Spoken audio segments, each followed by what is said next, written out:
আমরা যারা মাছ চাষ করি এই খামারি ভাইদের পুকুর পাড়টা সচরাচর আমরা ফেলে রাখি, আবার অনেকে বিভিন্ন প্রজাতির গাছপালা লাগাই থাকে, যেই গাছগুলো অনেক সময় মাছ চাষে ক্ষতি করে থাকে। আবার অনেক খামারি আছেন যারা সঠিকভাবে গাছ লাগাইতে পারেন না, অথবা অনেকে জানেনই না আসলে পুকুর পাড়টা কিভাবে ব্যবহার করতে হয় এবং কিভাবে ব্যবহার করলে অধিক লাভজনকভাবে মাছ চাষও করা যাচ্ছে। আবার অন্যদিকে আপনি পুকুর পাড় থেকে ভালো একটা উৎপাদনও পাচ্ছেন, সেটা যে কোনো ফসল হোক বা যে কোনো ফলমূল হোক বা যে কোনো কিছু হোক না কেন, সেটা আপনি উৎপাদন করে ভালোভাবে বিক্রি করতে পারতেছেন। এবং কি কোন এলাকার পুকুর পাড়ে কোন জিনিস চাষ করা ভালো, এর পাশাপাশি আপনি যেই গাছগুলো লাগাবেন সেই গাছগুলো আপনার পুকুরের মাছেরও কোনো ক্ষতি করবে না, অন্যদিকে পুকুর পাড়ও নষ্ট করবে না। আজকে সেই সম্পর্কে জানার চেষ্টা করবো। তো চলুন শুরু করা যাক। এক খরচে কিভাবে দুইটা ফসল উৎপাদন করা যায় সেই সম্পর্কে আজকে জানার চেষ্টা করবো। এখনো যারা চ্যানেলটিকে সাবস্ক্রাইব করেননি, সাবস্ক্রাইব করে দিবেন এবং কি বেল বাটন প্রেস করে দিবেন, যাতে নতুন নতুন যত ভিডিও আসে সবগুলো দেখতে পারেন। প্রথমে আসেন, আপনার পুকুরে যে কোনো ধরনের মাছ চাষ করতে পারেন। আপনার মাছ চাষ হতে পারে তেলাপিয়া হতে পারে, আপনার মাছ চাষ পাঙ্গাস হতে পারে, আপনার মাছ চাষের পুকুরে হতে পারে কার্পেতে মাছ বা বাংলা মাছ হতে পারে, অথবা আপনি মাছ চাষ করতেছেন সেই মাছগুলো হতে পারে আপনার ক্যাটফিশ জাতের মাছ, অর্থাৎ শিং, মাগুর, পাবদা, গুলশা, যে কোনো জাতের মাছ হতে পারে। এখন এই যে মাছ আপনি চাষ করতেছেন, চাষকালীন সময় আপনার অবশ্যই পুকুর পাড়টা আপনি কোনো কাজে ব্যবহার করতেছেন না, আবার হয়তো আপনি নানান ধরনের গাছপালা লাগিয়ে রাখতে পারেন। এখন আপনার পুকুর পাড়ে যদি বড় গাছপালা রাখেন, সেক্ষেত্রে কি হবে, এই গাছপালার পাতাগুলো পুকুরে পড়বে এবং কি পুকুরে পানি নষ্ট করবে, পুকুর পানি কালো হয়ে যাবে, পুকুরের তলদেশে দেখা যাবে যে প্রচুর পরিমাণ কালো কাদা হচ্ছে। অন্যদিকে মাছের অক্সিজেন স্বল্পতা হবে, যেহেতু সূর্য আলো সঠিকভাবে পৌঁছাতে পারবে না। সূর্য আলো যদি সঠিকভাবে পৌঁছাতে না পারে, সেক্ষেত্রে কি হবে, ওই পুকুরে সালু সংশ্লেষণ হবে না, সঠিকভাবে প্রাকৃতিক খাবার তৈরি হবে না, এবং কি আপনার মাছ খাবে মাছ ভাসবে, মাছের অক্সিজেন স্বল্পতা হবে, মাছ বড় হতে চাইবে না, মাছের পুকুরে গ্যাস তৈরি হবে এবং কি নানাবিধ সমস্যা আপনি পড়তে পারেন। তার পাশাপাশি মাছের রোগ ব্যাধিও বাড়তে পারে। এর পাশাপাশি দেখা যাচ্ছে আপনার মাছের যে খাবার দেন সেই খাবার অনুযায়ী সঠিক গ্রোথ আপনি পাবেন না। এই জন্য দেখা যাচ্ছে আপনি চাইলে যে কোনো ধরনের গাছপালা আপনার পুকুর পাড়ে লাগাবেন, সেটা উচিত নয়।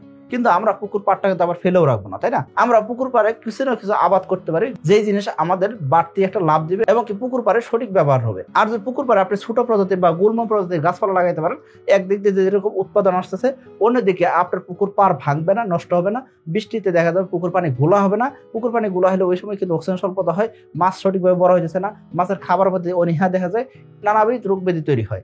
এই জন্য বলবো পুকুর পাড়ে অবশ্যই গাছপালা লাগানোর প্রয়োজন আছে। আশা করি বুঝতে পারছেন। অফার অফার অফার, সাকিব এগ্রোটেকের তেলাপিয়ার পোনাতে পাচ্ছেন বিশাল মূল্য ছাড়। প্রতি 1 লক্ষ পিস পোনার দাম ছিল আগে 1,40,000 টাকা, এখন সেই পোনার দাম 1,30,000 টাকা। অর্থাৎ প্রতি 1 লক্ষ পিস পোনাতে আপনি পাচ্ছেন 10,000 টাকা ছাড়। যদি আপনার পোনার পরিমাণ 1 লক্ষ পিসের নিচে হয় এবং কি 8,000 পিসের উপরে হয়, সেক্ষেত্রে আপনার জন্য দাম নির্ধারণ করা হয়েছে 1 টাকা 40 পয়সা পিস এবং কি গাড়ি ভাড়া সম্পূর্ণ ফ্রি। তার মানে আমরা বড় সাইজের যে গাছপালাগুলো হয় সেই গাছপালাগুলো লাগাবো না। অবশ্যই আমাদের পুকুরে 6 ঘন্টা থেকে 8 ঘন্টা সূর্য আলো পৌঁছায়, এরকম পুকুর যাতে আমরা শনাক্ত করতে পারি বা এরকম পুকুর যাতে আমরা তৈরি করতে পারি, এতে করে রেজাল্টটা ভালো আসবে। তার মানে বোঝা যাচ্ছে কি, আমরা পুকুর পাড়ের পূর্ব দিকে এবং কি পুকুর পাড়ের দক্ষিণ দিকে আমরা সচরাচর তেমন বড় গাছ লাগাবো না। যদি আমরা বড় গাছ লাগাইতে চাই, একটু মোটামুটি সাইজের বড় গাছ লাগাইতে চাই, সেক্ষেত্রে আমরা কি করতে পারবো, আমরা তাহলে পুকুরের উত্তর পাশে এবং পুকুরের পশ্চিম পাশে লাগাইতে পারি। কিন্তু সেক্ষেত্রে আমি বলবো খুব সামান্য পরিমাণ, কিন্তু কোনোভাবে পুকুরের পূর্ব পাশে এবং পুকুরের দক্ষিণ পাশে কোনোভাবে গাছপালা লাগাবো না। এখন বলতে পারেন যে ভাই তাহলে ছোট গাছও লাগাবো না। হ্যাঁ, আমরা ছোট প্রজাতির সকল গাছ আমরা যে কোনো পাড়ে লাগাইতে পারবো। আর পূর্ব এবং কি দক্ষিণ পাড়ে আমরা কেন লাগাইতে না করতেছি, কারণ আমরা সবাই জানি যে সূর্য যখন উঠে সেক্ষেত্রে পূর্ব দিক থেকে উঠে, তো পূর্ব দিক থেকে সকালবেলা যে সূর্য আলোটা পৌঁছায় সেই সময় কিন্তু পুকুরে অক্সিজেন স্বল্পতা থাকে, আর সূর্য আলোর উপস্থিতিতে দেখা যাবে কি মাছগুলো খুব স্বাচ্ছন্দ্যে বসবাস করতেছে, পুকুরে অক্সিজেন বেড়ে যাবে এবং পুকুরে মাছ খুব সুন্দরভাবে বসবাস করতে পারবে। এই জন্য পুকুরের পূর্ব পাশে সবসময় আমরা বলি ফাঁকা রাখতে, বা পুকুরের পূর্ব পাশে আমরা ছোট ছোট গাছপালা লাগাইতে পারি। সেক্ষেত্রে আপনি কি করতে পারেন, পুকুরের পূর্ব পাশে আপনি ঝিঙ্গা লাগাইতে পারবেন, পুকুরের পূর্ব পাশে ধুন্দল করতে পারেন, পুকুরের পূর্ব পাশে আপনি তরমুজ করতে পারেন, করলা করতে পারেন, লাউ করতে পারেন, পেঁপে করতে পারেন। কিন্তু আমরা পুকুরের পূর্ব পাশে কলা জাতীয় গাছগুলো সেগুলো আমরা কম লাগানোর চেষ্টা করবো। এই কলা গাছ আমরা কি করতে পারি, পুকুরের উত্তর পাশে এবং কি পুকুরের পশ্চিম পাশে লাগাইতে পারি। এবং কি আমরা পুকুরের দক্ষিণ পাশে আমরা কলা গাছ লাগাবো না। এখন আপনি বলবেন যে দক্ষিণ পাশে কেন? বেশিরভাগ সময় বাতাস প্রবাহের সময় দেখা যায় দক্ষিণ পাশ থেকে বাতাসটা প্রবাহিত হয়। এর পাশাপাশি শীতকালীন সময় দেখবেন কি সূর্য কি করতেছে, দক্ষিণ দিক থেকে উত্তর দিক বরাবর হয়ে সূর্য আলো দিতে আছে, অর্থাৎ দুপুর বেলায় সূর্যটা অনেকটা কিন্তু হেলে যায় আলো দিতে থাকে, যার কারণে দেখবেন কি সূর্য আলো তাপমাত্রাটা একটু কম লাগে আমাদের শরীরে শীতকালীন সময়। আর গরমকালে সূর্য সরাসরি আমাদের মাথা বরাবর থাকে, এই জন্য গরমকালে আমাদের তাপমাত্রাটা অনুভব বেশি হয়।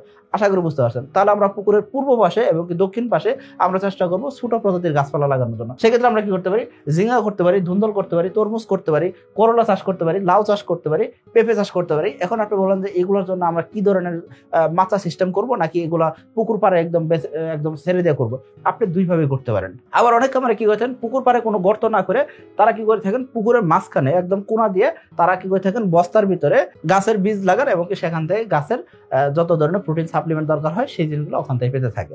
এইভাবে কিন্তু অনেকে করে থাকেন। আবার অনেক খামার আছেন যারা পুকুর পাড়ে একদম চতুর্পাশ দিয়ে কলা গাছ লাগাই থাকেন। তো আপনি যদি কলা গাছ লাগান, আমি সেক্ষেত্রে বলবো কলা গাছ ভালো একটা উৎপাদনশীল জিনিস এবং কি ভালোভাবে বিক্রি করতে হয়। তো আপনি ভালো জাতের কলা লাগাইতে পারেন, খুব ভালো একটা প্রফিট আপনি করতে পারবেন।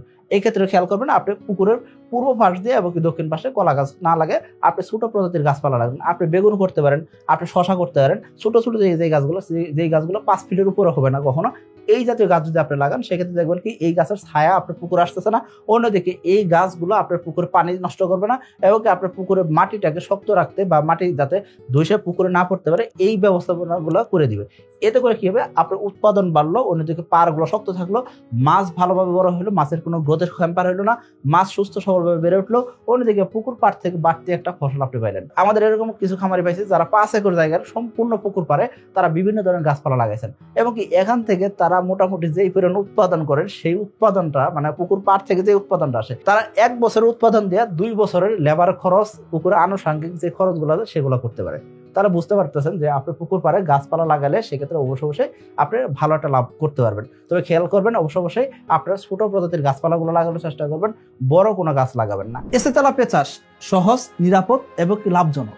এসে তেলাপিয়া চাষে হাজার হাজার খামারি আজ সফল। তাই খামারি ভাইয়ের প্রথম পছন্দ এসে তেলাপিয়ার পোনা। আমরা এখানে ঝিঙ্গা, ধুন্দল, তরমুজ, করলা, লাউ, পেঁপে এইসব গাছপালা লাগাইতে বলতেছি। এর পাশাপাশি আপনি যদি চিন্তা করেন আমি পুকুর পাড়ে কি লাগাইতে যাচ্ছি, বিভিন্ন প্রজাতির ফলমূলের গাছ লাগাইতে যাচ্ছি, সেক্ষেত্রে আমি আপনাকে বলবো কলম করা যে গাছপালাগুলো আছে, অর্থাৎ আপনি যেই ধরনের ফলমূলের গাছ লাগাইতে যাচ্ছেন সেই গাছের অবশ্যই কি করবেন, কলম করা চারা আপনি কিনবেন। কারণ কি বিভিন্ন কাটিং এ কলম যে করা হয়, সেই কলম করা যে চারা হয় সেই চারা গাছগুলো বেশি একটা বড় হয় না। সেই গাছগুলো সর্বোচ্চ দেখা যায় 1 মানুষ পর্যন্ত, অর্থাৎ 5 ফিট বা 6 ফিট পর্যন্ত হয়, এর বেশি কিন্তু হয় না। তো আমি আপনাকে বলবো আপনি চাইলে কিন্তু পুকুর পাড়ে আপনি বিভিন্ন ধরনের ফলমূলের গাছ লাগাইতে পারেন। সেক্ষেত্রে আপনি এখানে পুকুর পাড়ে কমলা লাগাইতে পারেন, মালটা লাগাইতে পারেন, এর পাশাপাশি আপনি লেবু লাগাইতে পারেন। অর্থাৎ এই জাতীয় গাছগুলো কিন্তু বেশি একটা ক্ষতি করে না এবং কি এই জাতীয় গাছগুলো পুকুরের পাড় দিয়ে লাগালে কোনো একটা সমস্যা হয় না। আর গাছপালা লাগানোর সঠিক সময় কিন্তু বৃষ্টির সিজন, অর্থাৎ এপ্রিল মাস থেকে জুন জুলাই মাস পর্যন্ত আপনি গাছপালা লাগাইলে খুব ভালো ফলাফল পাবেন। আর আমরা জানি এই সময়টায় যে কোনো মাছের কিন্তু উৎপাদন ভালো হয়, আর এই সময় যে কোনো মাছের চারা পোনা কিন্তু অ্যাভেলেবল হয়। আপনি চাইলে যে কোনো মাছের পোনা কিন্তু সংগ্রহ করতে পারেন। আর আপনি যদি চান সাকিব এগ্রোটেক থেকে ভালো মানের কোয়ালিটিফুল তেলাপিয়ার পোনা সংগ্রহ করবেন, সেই ক্ষেত্রে বলবো সাকিব এগ্রোটেকের এসে তেলাপিয়ার পোনা সংগ্রহ করার জন্য। আর এসে তেলাপিয়ার পোনাতে এখন একটা ডিসকাউন্ট চলতেছে, সেই ডিসকাউন্টটা জেনে নিয়ে আপনারা কিন্তু এখনই পোনা অর্ডার করতে পারেন। সবাই ভালো থাকবেন, সুস্থ থাকবেন। আসসালামু আলাইকুম।